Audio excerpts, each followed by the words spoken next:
ये है सियालकोट का हल्का NA 71, जहां आज होने वाले मुकाबले को मुल्क के टक्कर के मुकाबलों में शुमार किया जाता है। इस हल्के से मुस्लिम लीग नून के उम्मीदवार ख्वाजा मोहम्मद आसफ हैं, जिनके मुकाबले में PTI की आज़ाद उम्मीदवार रिहाना इम्तियाज डार हैं, जो कि उस्मान डार की वालदा हैं। इस इलेक्शन से पहले पुलिस ने रिहाना इम्तियाज डार के घर पर 5 बार छापामार कार्रवाई की थी, जिस पर PTI के कारकुनों ने इस कार्रवाई को गैर कानूनी करार दिया था और पुलिस और ख्वाजा आसफ पर सख्त तनकीद की थी, जिसके जवाब में पुलिस हुकाम का यह कहना था कि उन्होंने इश्तहारी मुल्ज़म की गिरफ्तारी के लिए यह कार्रवाई की है। आज हमें सियालकोट के इस हल्के में मुख्तलिफ पोलिंग स्टेशनों पर लोगों का काफ़ी रश नजर आया।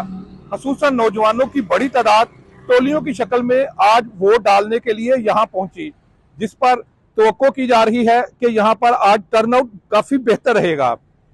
2018 के इलेक्शन में सियालकोट की कौमी असम्बली की 5 और सूबाई असम्बली की 10 नशिस्तों में से मुस्लिम लीग नून ने तमाम कौमी असम्बली की सीटें 5 पर कामयाबी हासिल की थी, जबकि सूबाई असम्बली की 10 में से 8 नशिस्तों पर कामयाबी हासिल की थी।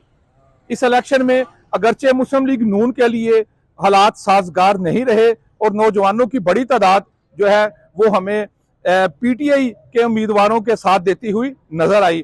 ताहम अब आज रात जब इलेक्शन के नतायज आएंगे तो ही मालूम होगा कि ओवरऑल रिजल्ट जो है वो क्या रहा है।